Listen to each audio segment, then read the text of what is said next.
guys, it's Justin again with another Tutorial Tuesday video. This is going to be the third part to the scribing kind of series, I guess. In this one we're going to talk about actually scribing lines to a kit. So we're going to talk about, you know, you've practiced your lines for now, you've done that.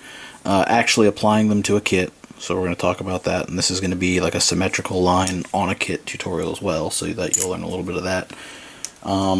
And it's also going to be adding these little accents that you see right here and right here. So the first thing we're going to do is we're going to talk about the accents. It's super easy to do, super basic. Where's my pencil? So say we've got this line. Okay? And we want to add one of these little accents somewhere in here. What we're going to do, I'm just going to use like a hard edge to describe this. It doesn't need to be perfect because it's just an example.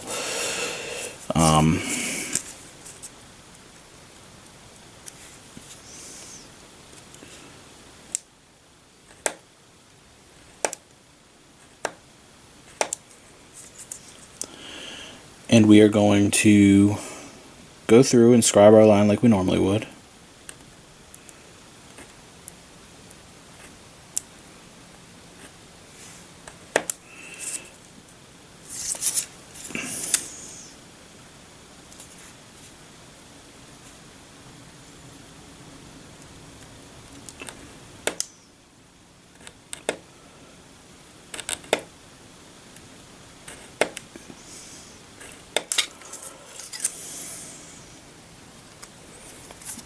Good enough. Then we will, where's my sandpaper? I just had it.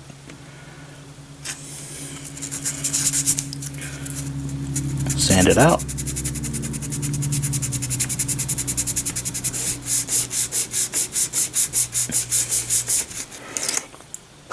And we have our line. So there it is. Not the easiest to see. I'll trace it out once we're actually done. But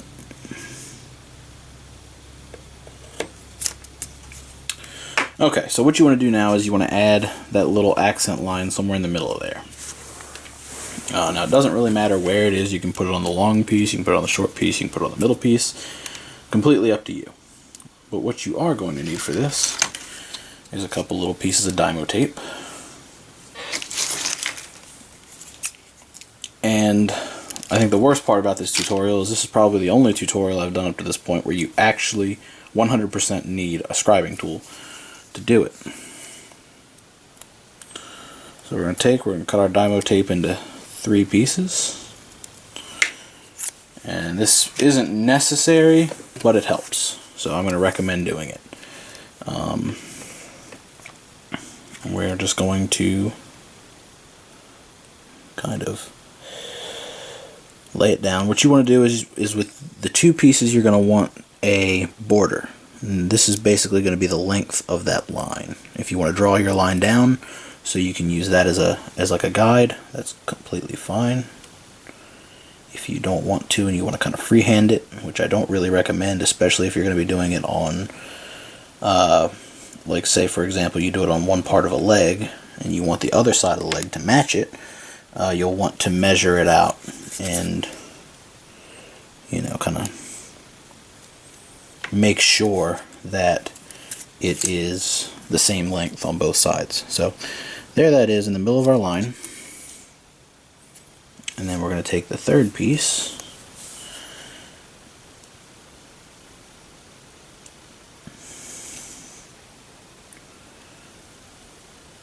and we're going to lay it against the line.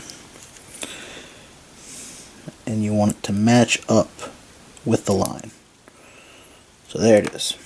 Now, like I said, for this particular part of the tutorial, you're going to need 2 different size scribers. So what I'm using here is a 0.3, and I'm going to transfer over to a 0.6.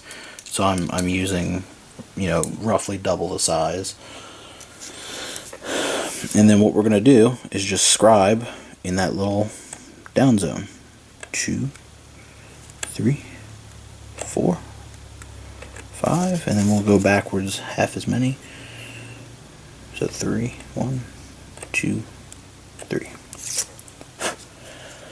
Now we should be able to pull this tape up.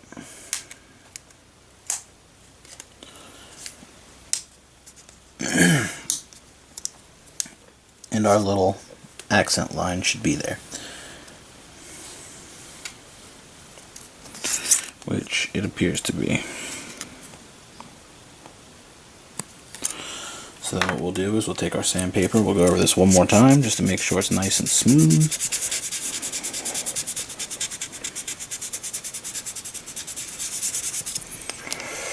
And then we will take our knife or a toothbrush or our scriber and we'll just gently trace these out to make sure that there's no gunk in them.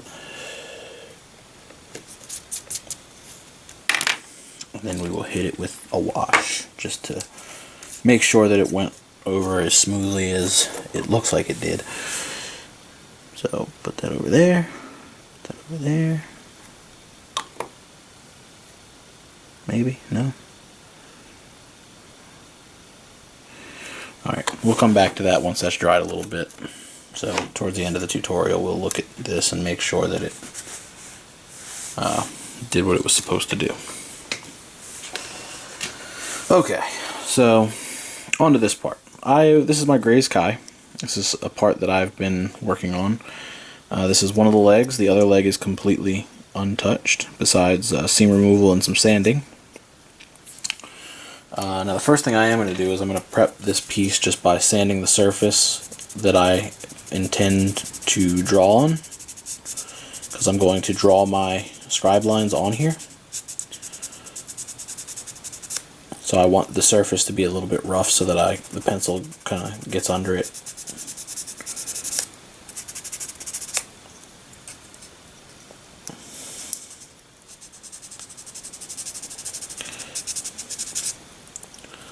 I try to sand two different ways, so I'll sand left and right, and then I'll sand up and down.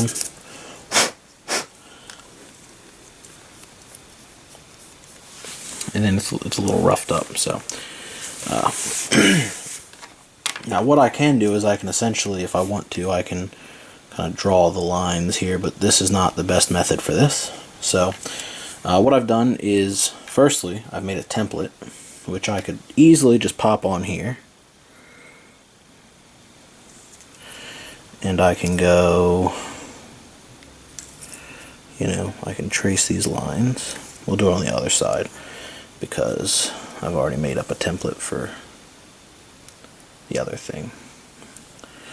So we'll trace this line here, here, and then we'll trace it here. And then this will go kind of straight down, and then this goes over like that. And then all we need to do is tidy it up. Definitely too far.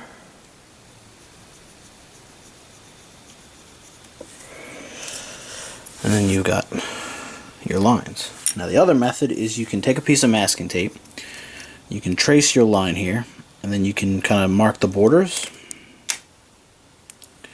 And then what I'm going to do is I'm going to carefully pull this off. Try not to mess it up. That's the hard part. And if you don't want to make another guide, you can just kind of lay this down on here. You want to cut this all the way off past the border.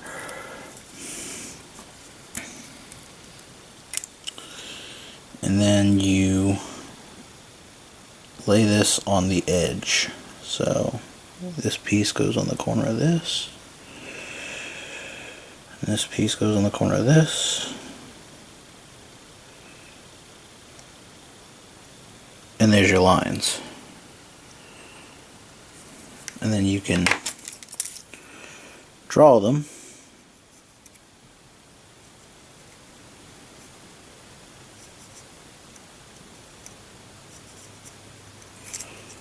Pull that tape off, and it should, see, it's not the same as this one. The guide was a little messed up. But you get the idea. So there's two different ways you can do it. As long as your guide's fine, your scribe should be fine. But these two lines are the same. So what I'm going to do next is I'm going to go ahead and sharpen this line up a little bit and make sure that all these are straight and thick so that I can see them. And then we're going to just go ahead and start scribing. So, oh, I got one more line here. This one isn't really a big deal, but so what I want to do is start just like I would with any other line. Is I'm going to start on an edge, excuse me, where I can pull the blade off of the part. So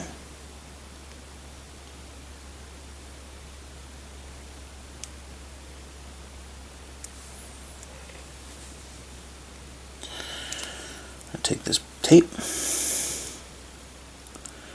put it right here, switch back to my proper scribing blade.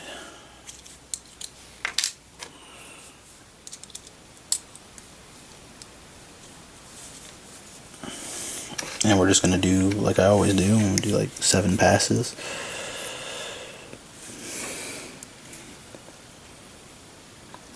You start at the corner and you just 1, 2, 3, 4, 5, 6, 7. You pull your tape up, reposition it. You can usually reposition these once, so they're good for 2 lines. Usually I'll cut them down so that I can get more uses out of one piece. So find the corner, 1, 2, 3, 4, 5, 6, 7. And if you want, you can drag through and complete the line, make sure that it's nice and even. I think I might be able to get one more out of this.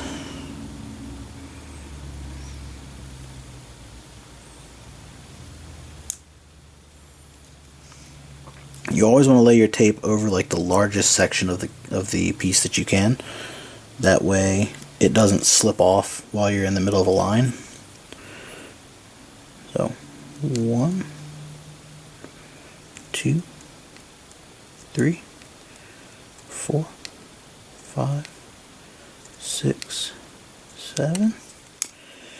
And I definitely overshot that one just a hair.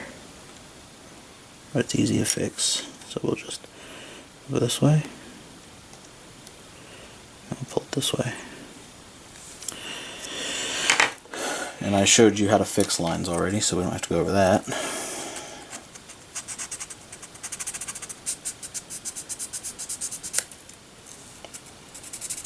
And there we go. So we still got 2 more little lines to scribe, but I think you get it. So then we'll go from here to the corner, and then from the corner to that little middle piece, and that will complete that line. And then I will use the tape method again so that those 2 lines match up as well. And then we will move on to the rest of the kit from there. So that is how to apply your scribes to a kit. It's really not much different than your practice pieces. The only real difference is that these pieces have contour and they have shape to them. Sometimes you have to hold them a little strangely, but all the practice that you do should help, and it should make things easier, as long as you remember not to bear down too hard on the piece or the scriber, and then you just kind of let the scriber do all the work for you. So here is our little line that we did.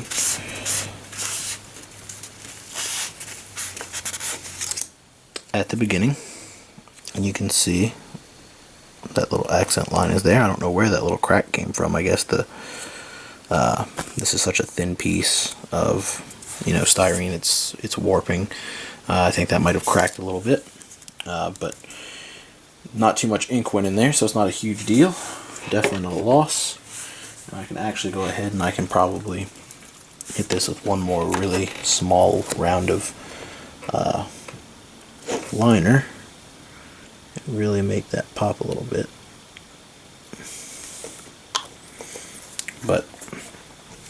that's the gist of it. So that's how you add accent lines. I don't think these pieces are going to have any accent lines. They might not. I don't know yet. So in the next video, I'm hoping I can do it. I need to find my my Scratch Build Revolution book so I can go over it myself and make sure that what I'm talking about isn't just kind of mouth run off, I guess. But I do want to go over like the 3 lines rule that is kind of covered in the book. I think that's one of the more valuable points of the book, is that it kind of goes over that in detail, and it explains a lot of what it means when you hear the 3 lines rule mentioned and things like that. And because a lot of people don't realize when they look at kits, even if there's like 5, 6, 7 angles on one line, essentially the 3 lines rule is just always in effect, and it's the same pretty much 3 lines all the way through on most of your kits that you're going to be building. And if you look carefully enough and you count your lines, you can see it. Sometimes lines will overlap, sometimes angles will share multiple lines and things like that. And it really helps to know that. You don't really use a lot of different shapes, but assuming I can get around to it, I will try to get that video shot. If not, all you really need to know is that as long as you're happy, that's really the most important thing. But you should try to make your lines the same. Another tool I would recommend highly for this, the only reason I didn't show one is because I don't have mine with me, would be a caliper tool. If you can get a hold of one, they're really cheap on, I think I got mine off Amazon for like $12. It was a digital caliper. It's not like the highest quality caliper. You can get non-digital calipers for $2 or $3 if you want to go that route. The only reason I went digital is because it's more exact. But then you could measure your lines and your angles in relation to certain points on this. So I could measure from like this corner to this angle, and then measure this corner to this angle again, and then measure the length of the line and ensure that they were the same. You know what I mean? So like all your lines would 100% be the same, and it's just a simple measuring tool. You could use a ruler, but again, it's not as accurate. The caliper actually holds that line, so you can just compare them really quickly. You don't have to really do anything beyond that. So that is my scribing tutorial. It's not the best. I'm sure there's a trillion other ones out there that are way better. I'm sure that there's a lot of problems with this, and I'm sure people are going to let me know about it. But this is the way I'm doing it for now, and hopefully you guys learned a little something from it. I will see you guys with the next video. Thanks for watching. Later.